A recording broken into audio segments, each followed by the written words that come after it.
So when I head off for a weekend away from home, or perhaps a couple months away from home, like I do from time to time, one of the first extracts I always am sure to pack is walnut because it has so many varied uses and is an incredibly protective extract when we're traveling and exposing ourselves to different environments and food.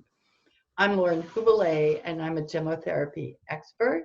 And I'm here with two of my colleagues to talk to you a little bit more about walnut as a tree through the Asian medicine lens and as a gemmotherapy extract. May I welcome Teri Brooks. Teri, good to see you. Happy to see you, Lauren and Megan, and everyone that's joining us. In Minnesota, I'm picking a lot of dandelion right now for many, many kinds of remedies, but also watching the tree buds as they develop and ready to do some more gemmotherapies. Oh, great, Teri. And Maegan Lemp, acupuncturist. Megan, welcome. Thanks, everybody. Lauren and Teri, it's great to be with you all today. And I'm looking forward to talking about walnut. Great. Well, Teri, we're going to have you get us started. Do you have any walnut trees on your land? I have some black walnut, but not this particular walnut. This is an English tree. Juglans regia, English or royal walnut. It's a very large tree with a massive trunk. It can grow up to 120 feet tall, and the trunk can be as large as 24 feet in diameter. And it has quite a large spreading crown on this tree. As a young tree, the bark may be olive brown colored, but it fades to gray and develops some fissures in the trunk as it ages. The male and female flowers are also on the same tree. Again, the male flowers are usually yellowish green and drooping, and the females are yellowish green and more erect. And these female flowers come in a cluster, usually 2 to 5 in a grouping. And you can see that later as this plant develops, that the nuts will also be in a bit of a cluster like that too. It's native to Southeast Europe through Southwest China. So I don't have it in Minnesota, but I have its cousins. The tree loves heat and light, and it loves well-drained, deep, rich, fertile soil. It grows in the woodlands, it grows on riverbanks, at long fields, and along road borders, especially throughout much of Europe. The walnut leaves are really interesting. They're quite pretty. They're shiny. They're paired opposite each other along the stem until you get to the end of the stem, and then there's one terminal leaf at the end. So some people compare it to feathers, for instance. It's not lacy like a fern, but the pattern of the leaves is kind of feathery. The fruit, when it is ready in the fall or late summer, has a dense, green, fleshy outer husk. And inside that outer husk, then we find the wrinkled brown nut that's a woody shell. And inside that, the actual nut meat. I think it's interesting that from Roman mythology comes this tale of Jupiter, who was also called Jove, dining on walnuts while he was on Earth. And this is where this plant's Latin genus and species name comes from. Jovis glans, meaning Jovis's nuts. Interesting. Interesting. So what other folklore and historical information have you come across? Well, there was one tale that was from Greek and Roman mythology that was so long and lengthy, complicated, it was chapters worth before we got to the final, the finale, and the whole thing involved love and death and transformation, and finally the gift of prophecy that was misused, and that person, that errant prophetess, was turned into a walnut tree. That's the synopsis. That's as far as I'm going with that one. It was so long. But other legends state that witches once danced beneath a walnut tree in a particular town in Italy, and they did some rituals underneath this tree. I have to remember and remind people that witches were most often the female healers of the communities, and they were probably honoring this tree because of its so many varied healing properties. Nonetheless, Barbatus, a Christian saint, decided that this was a pagan custom, and he made sure that that tree was cut down. Common folk have carried the nut of this tree to enhance fertility, to strengthen the heart, and also to protect against rheumatism. It was seen as a tree of love, fertility, mental acuity, and healing. And a lot of times you'll hear a walnut being compared to the same shape as a brain. And so we have come to know that it is excellent brain food. And we'll talk a little bit more about that, I'm sure. The Roman Empire had orchards of walnut trees where King Solomon was said to take a break from ruling and go and have a little snack on walnuts from his orchards. It seems that it was probably the custom for the gods and the rulers to dine on walnuts, whereas the mere peasants were relegated to only eating acorns. And that is why we have the regia as the species name, meaning royal. The royals were allowed to use this plant for their food. Again, walnut is a good wood for furniture. They've used it for gun stocks and lots of inlaid wood kind of projects. The green hulls have been used by herbalists and medicinal purposes and healers for centuries as a fungicide and a parasiticide. But also, if you handle those green husks of any walnut tree, you better be prepared, because your hands will be dark brown for weeks, no matter what you try to take it off with. So use gloves if you're handling those. They were also boiled in honey and water and used as a soothing sore throat and tonsillitis remedy by herbalists. And these are only mentioned because I think we'll see as the potential of a gemmotherapy that all these uses, these so many varied uses of walnut are there in that bud. A Bach flower remedy was also walnut, and it is, I think, interesting at this time to note that it was the exact remedy that's used for transitional phases of life, which require breaking old habits and allowing growth and new decisions. And it even mentions historical family traumas and things like that as being broken by walnut as a flower essence. And I think this is something that we can also probably see in the Gemmo from this plant. Yeah. Oh, very interesting. All the connections are firing here, Teri. Teri, what do you see as significant about walnut and its potential as a plant? Well, it's a very highly nutritional plant. The nut particularly has high quality protein, manganese, arginine, magnesium, phosphorus, copper, folic acid, vitamin E, and it is one of the only, I think maybe the only nut or seed that contains all three of the essential fatty acids. And those essential fatty acids are there in large quantities in this nut. So we have oleic acid, linoleic acid, and linolenic acid. These amazing nutrients provide great support for the brain and the skin and all mucosal membranes. That fatty lipid kind of is a moistening agent, I would say.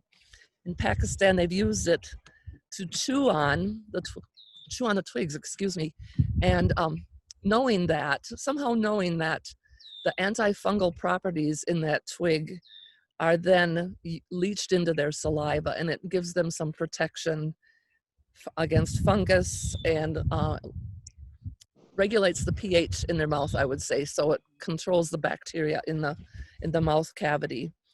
And allergic acid is another ingredient chemically in this plant, and it is being currently investigated in very recent research as a new class of anti-cancer drug. They've found that it has properties that inhibit the mutagenic properties, quality of smog and air pollution, particularly from fossil fuels. So in Japan, where some of this research is ongoing, they are actually planting this tree to mitigate the effect of air pollution and from fossil fuels. And it's been said that it can, they were talking in particular one article about infants, and it was the amount of good that this plant did for just one exposure was mitigating the effect of having smoked 3 cigarettes. So, I mean, I don't know scientifically how they prove that, but that was in the research. So one of my favorite nature writers, she's one of those that is trying to repopulate the world with trees, but not just any old tree, trees that are of great benefit to humans and other nature. And this is one that she recommends as well. But one of the first times I heard her speak, she just caught my attention because the first thing she said was, if you have a black walnut tree, and this is another walnut tree, granted, but any walnut tree, and she's a biochemist, she knows her science. She said, if you're a female, you should roll that up and down your inner arm each year when it falls out of the tree and it's still green, that the chemicals, and she will name the chemicals in that husk, protect a woman from breast cancer for a year. And she also recommended that you let your children toss them and play with them when they fall from the tree, because that would protect them from childhood leukemia for a year, until they did it again the next year. And she has the science to back it up. So I think that's just fascinating that this tree has all that potential, these Gemmo buds. Wow. Wow, it makes you want to go home and plant walnut trees, right? Yeah. Wow. And for the wood alone, you could probably make several $100,000 if you had a couple well-grown trees. Sure. Sure. Teri, I was really struck by you saying the bit about the transformation and allowing for new growth and new ideas. Certainly sounds like something that would be very useful today. But I think it's very interesting thinking of walnut that way. And as I start to talk about the extract, I want to see if I can connect those two. Thank you so much, Teri. Yeah. So walnut has two primary actions. And the first is to resolve all infectious states on the mucosal level. So this, to me, is a clearing. And when I think of walnut, the word clearing often comes to mind, like walnut clears the slate, clears the playing field, so there's room for fresh, right? Fresh, healthy growth. So it works as a tonic on the mucosal level for the digestive system, for the urinary system, for the vagina for women, and for all skin. Mm-hmm. So I can't imagine anyone that couldn't benefit at periods throughout their life to clear the playing field in those areas, so to speak.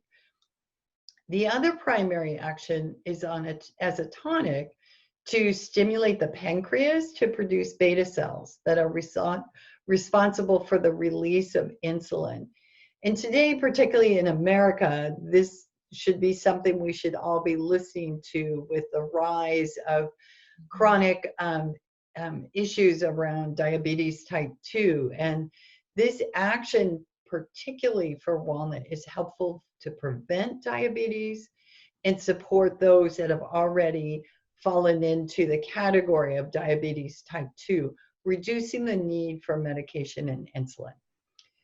In the case with those who have diabetes 1A, we don't know if walnut can actually reactivate the pancreas. So that's just important information. We haven't discovered that yet, but we know it certainly is preventative. Walnut is best taken after the lunch meal, particularly for these cases where we want to have this pancreas action. And I actually recommend that for everyone when you're taking walnut and you're taking it for chronic uses, because we can all benefit from that. So taking it after the lunch meal, it helps with digestion and all the pancreatic functions. Walnut can be taken for long periods of time, and it can be brought into a protocol for a period of time, again, clear things, and then we move on to whatever next needs to be addressed, but we can come back to it at another time. So there is a secondary action, and that's a harmonizing effect on the thyroid, offering particular support to those who have symptoms of hypothyroid. I believe walnut is useful for all ages and all stages of life for all men and all women. In the acute state, right now, we're using walnut paired with black poplar to offer a shield against flus and viruses, particularly for those over the age of 25 and who aren't allergic to aspirin. And those things particularly pertain to black poplar, which you can listen to our podcast on. We also can use it acutely for any infectious condition involving the mucosal lining or skin. It can be taken orally or it can be applied topically. I've often used it topically for mouth sores or for any ulcers on the gums, and also for cuts and wounds. I carry walnut with me when we're hiking and we're out for the day because it's absolutely the right thing to apply if there's a cut or a bite. It certainly won't take away the inflammation of a sting or a bite like black currant would, but it's going to guard against any infection. I also use it during and after antibiotic treatments for clients and in prevention of any foodborne pathogens while traveling, so taking it as a preventative. And finally, a very interesting acute for walnut is its protection against radiation. Walnut extract contains organic iodine, which protects the body against radiation. And this would mean it's useful to take during a flight, if you know you're going to have dental x-rays or during radiation therapy. It serves an important role in optimizing elimination for any of those with stool types 1 through 4 in a full protocol along with nervous system extracts. And then for chronic cases, anyone at risk or diagnosed with diabetes type 2 should surely have it in their chronic protocol, again, taking it after lunch, or if we're addressing chronic inflammation of the digestive tract, urinary tract, or vagina. So there you have it. So much that you can do with walnut. And it seems to offer something for everyone. Maegan, how do you see this amazing extract? Yeah, walnut is really something. It's applicable in so many situations. Mm-hmm. I was recently reading something about Hippocrates, the Greek physician who we know is considered the father of medicine. And I was reading about his theory that all diseases begin in the gut. And there's something that aligns with that in how Asian medicine has a similar theory, and for thousands of years has been talking about the qi movement in the abdomen or healthy digestion being essential not only to physical but also to mental well-being. And we know that when we talk about the organs in Asian medicine, we're primarily referring to their function more than just the physical organ. So when we look at walnut in relationship to this, it primarily acts on the digestive functions, which we call stomach, spleen, and pancreas. And the digestive system's ability to transform and transport. And it also works with the lung energy and its ability to spread and descend. So this really sums up the way that walnut affects our movement of qi in the body, is that it's able to transform and transport and spread and descend. And this really highlights what Lauren and Teri were both talking about clearing and moving. And that's really the nature of walnut. If we review the process of how qi is produced in the body, we know that the primary source starts with the food and the fluid that we take in. The stomach distills the nutrients from that and carries it up to the lung where it meets the breath, and together that forms the qi for the body. But walnut has a very close relationship with the lung function, and the lung then circulates qi and fluid throughout the system. And we can see here that this provides both the qi and the fluid necessary for the organs to clean themselves and to function properly. We also know that lung is called the upper source of water in the body, and this is because lung oversees the function of the proper dispersal of fluid through the system. And fluids moisten the exterior of the body, meaning our hair and our skin, and the interior of the body. So looking at what Lauren was talking about, all of the mucosal linings and mucous membranes and all of the organs. So this really gives us clarity on walnut's ability to resolve challenges with skin issues and mucous membrane issues. And both of those things tend to show symptoms when fluid distribution is off and manifest as dry or wet and weeping, or when the wetness congeals, it becomes phlegm. Lung meridian also plays a key role in what we call Wei Qi, which is our outermost layer of defense or protection against the exterior world. And this is what Lauren was talking about in its relationship to strengthening immunity with black poplar, or when we're traveling and we really need to shore ourselves up. Again, supporting immunity and having a close relationship right now when we're talking about respiratory prevention with black poplar. Walnut also plays a key role in addressing the gut biome and the intestines. And we can understand this because lung has a partner meridian in the body, and that's large intestine. And they're the yin and yang of each other. So together they make a complete unit. And in this context, we can see why walnut has such an affinity for supporting elimination. And it does so by facilitating the movement of fluids, the proper distillation and transportation of nutrients, and the movement of qi in the intestines, right? I mean, that is a really powerful combination. Sometimes we talk about walnut really being more applicable for people with a medium to high vitality. I don't know if that's something, Lauren, that you're still talking about, but I was thinking about that in relationship to walnut and in relationship to our understanding of qi. Because walnut really is a clearing extract or a qi mover, and it does that so effectively, but it doesn't strengthen qi. So often when the qi needs strengthening, we need some kidney support energetically, and kidney acts as our essence and the roots of our trees, and it shores us up in a foundational way and acts as a savings account for us. So in cases of low vitality, when we need to shore up our foundation before we begin to move things, in some cases you might want to look at introducing a different extract and then coming to walnut. Yeah, Maegan, thanks for bringing that up. Absolutely, I'm still in alignment with that we wait a little bit for walnut. It's never the first extract I would pull out, and I would help someone raise their vitality first. The other thing that I believe, walnut tree, and Teri, you can confirm this, grows by itself. It doesn't like to share its soil, right?